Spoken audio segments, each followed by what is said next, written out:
you can see my shirt, please ignore it. I'm a gaudy NASCAR fan. Sometimes. Not all the time. True story, I was watching YouTube upstairs and decided to search BC Racing coilovers just to see where my video showed up, having only just posted it today.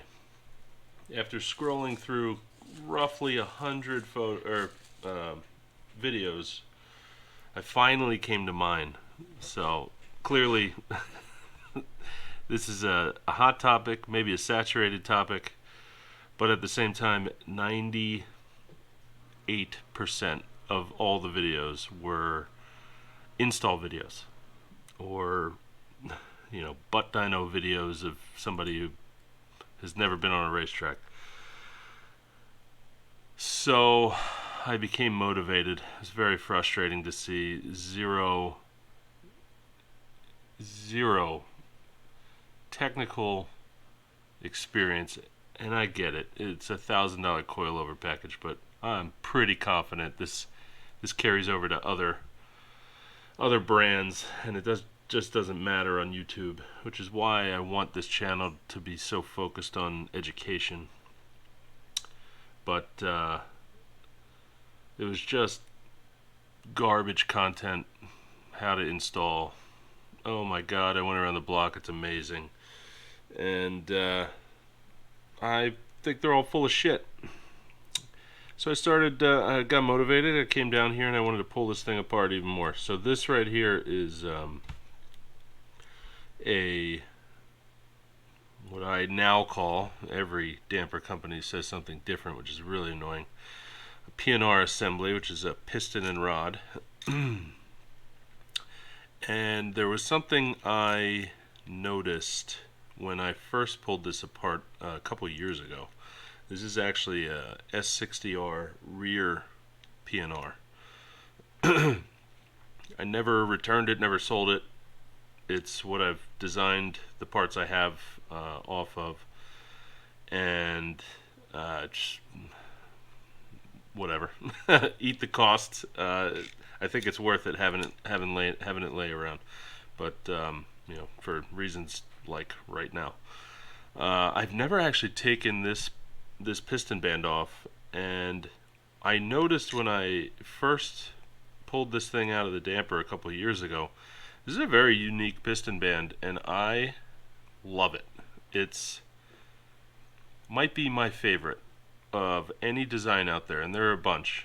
The typical one.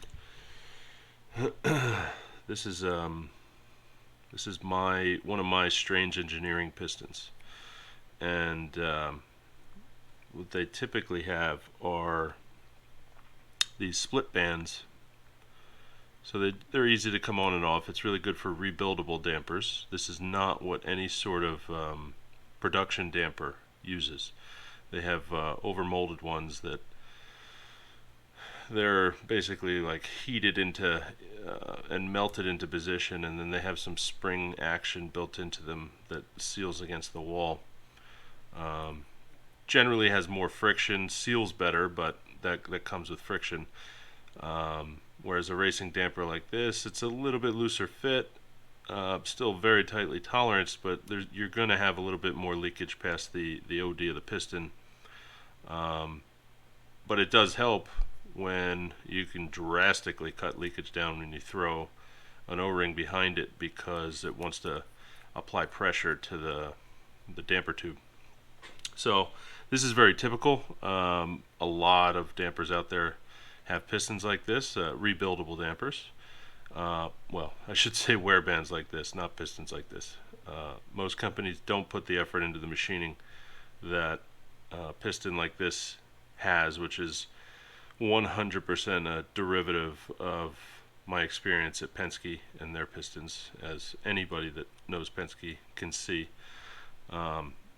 These scallops here, I think, are very critical for the type of flow that you're looking for to have a very consistent feeling piston, versus very common to have this type of manufacturing process, creating a lot of sharp edges and weird, not weird, but squared off flow paths. So that's something for another episode. But I realized I never actually have taken this thing off. I've never had a need to, so I started doing it, and I figured, why not turn the camera on? The reason I love this is because it's actually a continuous piece. So it's rebuildable, but you don't have, you have this very tightly toleranced wear band here that leakage is not really getting through here, but you do have this floppy thing. It makes it a little bit more of a pain to assemble. It's not that big of a deal when you're hand building a damper, but it's just different. And then I look at this and I see it's still a perfect wear band for hand building a damper, but it also has zero leak path. It is one continuous piece, and I've never actually seen this anywhere else, which is shocking to me. And I've actually contacted Trelleborg, who makes a lot of piston bands in the world, and I asked them about this. I actually sketched it. I couldn't remember where I saw it, so I sketched it, this kind of design, and I sent it to them, and they're like, "We've never seen this before. I don't know. Send us more info and we'll make it for you." Kind of crap. Typical Trelleborg bullshit. Now this thing is way stiffer than I was expecting. I have completely ruined this just by trying to take it off. It will never be the same. I still don't want to cut it though. But this is very interesting. I really like how this is designed, and it's extremely unique. They also don't have an O-ring there. That's not surprising at all. Really only use the O-ring sparingly if you find, for a couple reasons. You could maybe you need to match up dampers a little bit better. You can cut down leakage throwing some O-rings behind the wear bands, or you need to generate more force for a particular type of build. Whatever you need to do, essentially eliminate leakage. That's an option. Now it does come with a friction penalty, of course, but generally I've found it to be minuscule. So that's that. Might as well keep going at this point, right? Where is my... I don't think this is loose. So, BC Racing does something a little different. It's very annoying, but it is what it is. They, their needle is one piece with the metering rod. That's not going to do it, I think. Oh boy.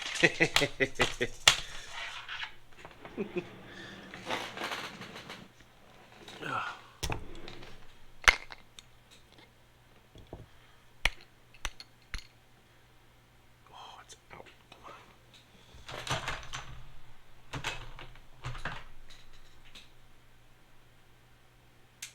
Come on.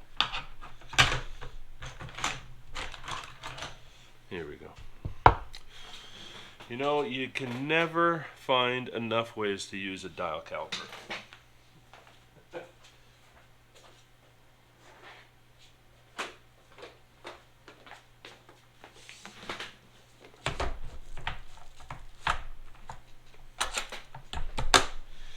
This is a pain in the butt. You actually need a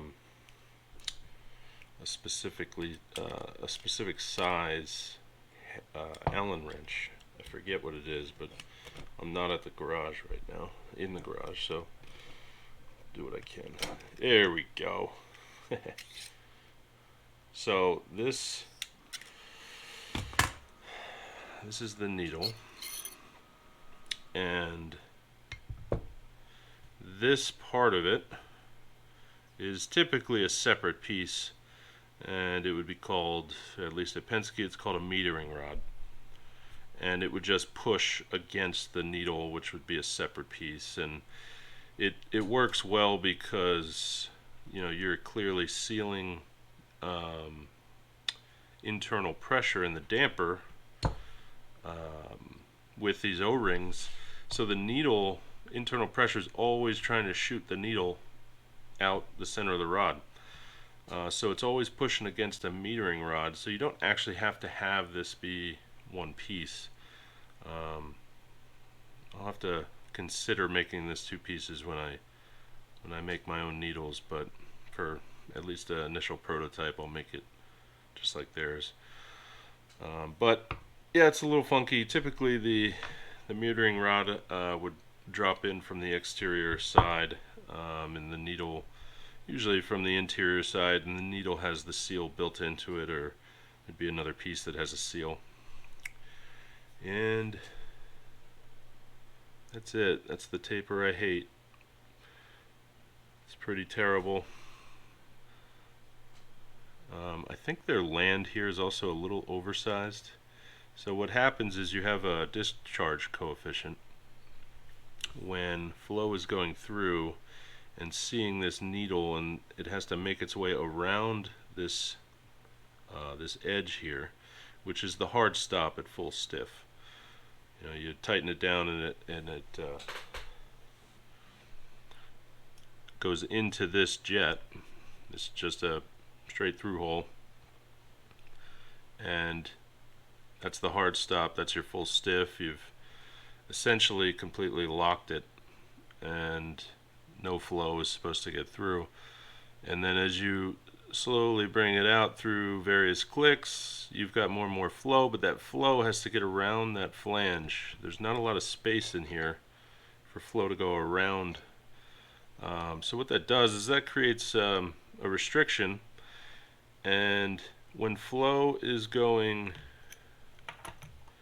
through this hole on a compression event, so the rod's going into the damper, you know, this is here, and we're inside now. So flow in a compression event, the piston's going this way, and flow is going into this hole and seeing this needle and trying to go past the flange here. And then there's it's actually covered up. Also not a great design. They've covered their bleed hole with this rebound rubber. I don't want to call it bump rubber, but it's their rebound stop with a little bit of compliance. I can't even get it off. It's hard to see probably, but there's holes in there, and those holes do have a leak path, but it's fairly restrictive. Terrible design. Anyway, you have a discharge coefficient. Well, when flow's going this way and then around this way and out, the discharge coefficient is different than when it's going this way around this edge and through the jet the other way. So the discharge coefficient is basically just a way to measure losses in a otherwise perfect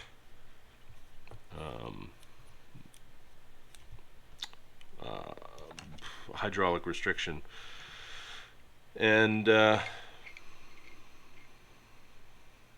you can see I mangled the hell out of this. They really torqued this guy on there. But so the whole purpose here, I'm pulling this apart. I've got all the dimensions, and I have this guy modeled with my custom check valve, so that this can now be a compression only or a rebound only adjuster. So if flow, let's say this direction is for flow for a compression event, I can have a check valve in here that allows flow this direction and seals when flow is coming this direction. so that there is no bleed at all in that one direction. So you have a single adjuster, and you can have that jet checked in either direction to create a single adjuster that adjusts rebound or compression independently. Now Penske has a pretty complex, really cool dual bleed jet, and it allows for independent adjustment of your rebound and compression within the rod. It's very expensive, very difficult to make. Well, it's not very difficult to make, but it requires some steps that add cost. Very expensive to make. So I think that's probably why nobody's replicated it, but it is absolutely a incredible, powerful dual bleed adjuster. And I haven't seen anybody that's replicated it that doesn't have remote pistons. That I won't even get into that right now, but I've never seen anybody replicate the performance of that adjuster within a rod assembly. What else do we have here?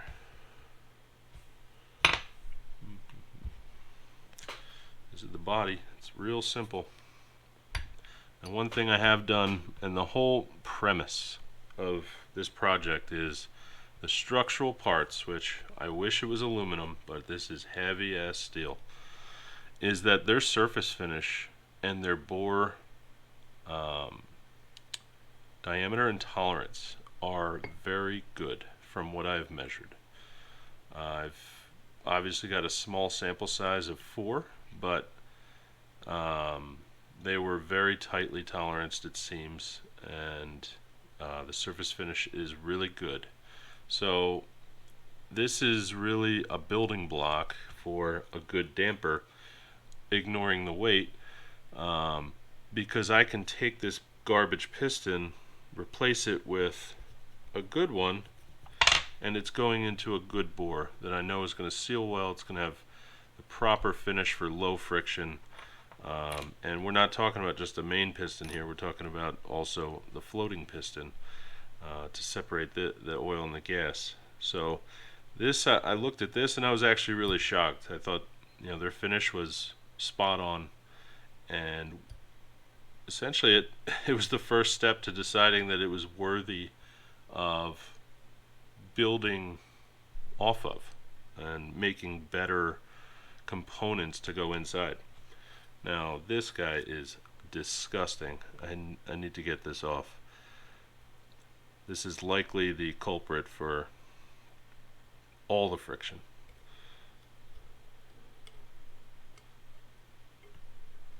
It's spring energized wiper, which is completely unnecessary. But they're out there. It's not the end of the world, but that does probably add a shiza load of friction. And then I haven't pulled this apart yet, so I don't know what the seal looks like for the oil seal. The DU bushing seems sized fine lengthwise. That's basically it for that. And then here's their adjuster. Whenever you are able to thread this far enough in and it actually catches the thread, then this sticks far enough to the other end that you put this guy on the external thread and it will engage the hex in the metering rod, and it just slides as you're twisting it, so it's just a slip fit so that the needle can move in and out of the jet as you're twisting it. That is it. Really nothing else special here. I'm not going to take this off right now. I don't have all the tools and stuff set up, but this piston's nothing special. I am going to look into, there's a YouTube video out there that a guy did a rebuild, and I believe he used Bilstein pistons. However, this is a funky diameter, and as much as I agree that on the damper he used, the diameter was probably correct for a Bilstein piston. Apparently, BC has a number of diameters available to them that don't all match with Bilstein pistons. So that's going to be a real pain in the ass, because I was hoping to kind of do a staged upgrade where I use, I rebuild these guys. I might even just kind of hand modify them a little bit for flow purposes, and then go to a Bilstein piston, which is a little bit better but very similar, and then go to just a full custom one of these, basically just sized to the right diameter, either high flow linear or double digressive. But I really don't want to do this yet. I don't think I need to yet to solve a lot of the problems, most of which revolve around friction. So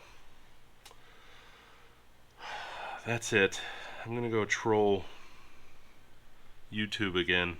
Maybe make some response videos to terrible BC Racing review videos. And just shit on people. I'm kidding. I don't want to shit on people. Unless they're intentionally fucking pushing garbage for marketing purposes and making you spend money that you shouldn't be. I'm here for you guys. I'm out. Later.